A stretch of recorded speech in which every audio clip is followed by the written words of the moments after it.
হতে পারে আবহাওয়া, চলুন দেখে আসি। আগামীকালকে শনিবার অর্থাৎ 20 তারিখে কীরকম থাকতে পারে বাংলার আবহাওয়া, চলুন দেখে আসি। মূলত আবহাওয়া পূর্বাভাসে যা জানানো হয়েছে যে আগামী আগামী 26 তারিখ থেকে বৃষ্টিপাত আবারও জোরালো হতে পারে দক্ষিণবঙ্গে। তবে আপাতত বৃষ্টিপাত কমে আসার সম্ভাবনা রয়েছে বাংলাদেশের দিকে। অর্থাৎ আগামীকাল 20 তারিখ থেকে বাংলাদেশের আবহাওয়া মূলত উন্নতির দিকে অর্থাৎ বৃষ্টিপাত কমের দিকেই থাকবে। অনেক জেলাতেই বৃষ্টিপাতের প্রভাবে কিন্তু বন্যা শুরু হয়ে গিয়েছে, সেই সাথে কিন্তু জলাবদ্ধতাও সৃষ্টি হয়েছে। তবে এই বৃষ্টি থেকে রেহাই পেলেও সামনে অর্থাৎ 24 তারিখ আরেকটি লঘুচাপের সম্ভাবনা, তখন কিন্তু আরও বৃষ্টিপাতের সম্ভাবনা শুরু হবে। যদি দেখি বৃষ্টিপাত কীরকম হতে পারে আজকে, অর্থাৎ আজ রাতের দিকে এরকম বৃষ্টির কোনো সম্ভাবনা নেই। অর্থাৎ বৃষ্টিপাত কিন্তু ধীরে ধীরে কমে আসতে পারে। দুদিন ধরে অর্থাৎ 2-3 দিন ধরে যে বৃষ্টিপাত চলমান রয়েছে সেই বৃষ্টিপাত কিন্তু কমে আসতে পারে। মধ্যরাতের দিকে রংপুরের দিকে হালকা বৃষ্টি হতে পারে, সেই সাথে সিলেট এদিকেও বৃষ্টি হতে পারে। যদি আরও পরের দিকে নিয়ে যাই তাহলে দেখা যাচ্ছে যে অর্থাৎ আগামীকাল ভোরের দিকে এরকম বৃষ্টির কোনো সম্ভাবনা নেই। আমরা যদি আগামীকাল দুপুরের দিকে নিয়ে যাই তখনও কিন্তু বৃষ্টিপাতের এরকম সম্ভাবনা নেই। শুধুমাত্র এদিকে চট্টগ্রামের দিকে বৃষ্টি হতে পারে, সেই সাথে বরিশালের দিকেও বৃষ্টিপাত হতে পারে। আমরা আগামীকাল সন্ধ্যার দিকে দেখা যাচ্ছে কলকাতার দিকে বজ্রসহ বৃষ্টি হতে পারে। কলকাতার দিকে কিন্তু একটা বৃষ্টিপাতের সম্ভাবনা আগামীকালকেও রয়েছে বিকালের দিকে। তবে রাতের দিকে আবার পরিষ্কার হয়ে যেতে পারে।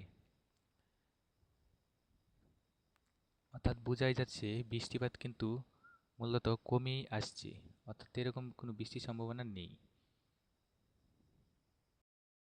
আগামীকাল তাপমাত্রা যদি দিকে লক্ষ্য রাখি তাহলে কিন্তু তাপমাত্রা দেখা যাচ্ছে পুরো বাংলাদেশেই 27 থেকে 28 ডিগ্রির মধ্যেই থাকবে। কলকাতার 27 থাকতে পারে, এরকমই থাকার সম্ভাবনা রয়েছে।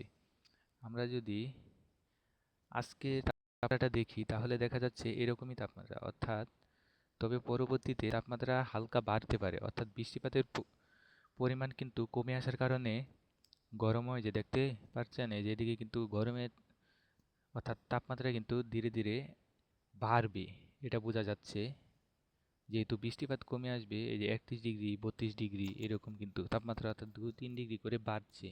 যেহেতু বৃষ্টিপাত কমে আসতেছে সেই কারণে তাপমাত্রাটি বাড়ছে, অর্থাৎ বোঝা যাচ্ছে আগামী কয়েকদিন তাপমাত্রা 2 থেকে 3 ডিগ্রি বাড়তে পারে। তবে 24 তারিখে একটি লঘুচাপ সৃষ্টি হলে 25-26 তারিখ থেকে তাপমাত্রা আবারও কমে আসতে পারে, এরকমই বোঝা যাচ্ছে। যদি আমরা দেখি আকাশটা কীরকম থাকতে পারে, অর্থাৎ আগামীকালকের আকাশ কীরকম থাকতে পারে, পরিষ্কার নাকি মেঘলা আকাশ থাকতে পারে, চলুন দেখে নিই। দেখা যাচ্ছে আকাশ পুরোটাই কিন্তু আগামীকাল সাদা মেঘে ঢাকা থাকবে। তবে ভোরের দিকে উত্তরের দিকে অর্থাৎ আজকে ভোর অর্থাৎ 3টার দিকে কিন্তু উত্তরবঙ্গে বৃষ্টিপাতের সম্ভাবনা রয়েছে। যদি আগামীকাল দুপুরের দিকে নিয়ে যাই তাহলে দেখা যাচ্ছে দক্ষিণাঞ্চলে বরিশাল, ঢাকা, চট্টগ্রাম এদিকে কিন্তু আকাশ মূলত কালো মেঘে ঢাকা থাকবে। যদি বিকালের দিকে নিয়ে যাই অর্থাৎ আগামীকাল বিকালের দিকে দেখা যাচ্ছে পুরো বাংলাদেশের আকাশই কালো মেঘে ঢাকা থাকবে, কিন্তু চট্টগ্রামের দিকে একটা বৃষ্টিপাতের সম্ভাবনা থাকবে। তা চট্টগ্রামের এদিকে কিন্তু বৃষ্টিপাতের সম্ভাবনা থাকবে এরকমই মনে হচ্ছে। অর্থাৎ বাংলাদেশে আগামীকাল বিকেলে এক ঝলক বৃষ্টি হতে পারে, তবে এই বৃষ্টি স্বল্প সময় থাকবে, তারপর কিন্তু পরিষ্কার হয়ে আসবে, এরকমই বোঝা যাচ্ছে। যদি 21 তারিখে দেখি 21 তারিখেও পরিষ্কার আকাশ থাকবে, তবে কোথাও কোথাও কিন্তু মেঘ দেখা যাচ্ছে। অর্থাৎ বৃষ্টিপাতের পরিমাণ কমে আসবে, তবে কোথাও কোথাও মাঝারি বৃষ্টি বা কোথাও কোথাও হালকা বৃষ্টি এটা চলমান থাকবে, কিন্তু কখন কোথায় হয় সেটা কিন্তু বলা যাবে না। আমরা যদি দেখি বর্তমান আকাশের পরিস্থিতি তাহলে বোঝা যাবে বর্তমান আকাশ কীরকম রয়েছে। বর্তমান কিন্তু আকাশ দেখা যাচ্ছে পরিষ্কার, তবে ঢাকার দিকে হালকা মেঘ উঠতেছে, সেই সাথে চট্টগ্রামের দিকেও কিন্তু হালকা মেঘ উঠতেছে।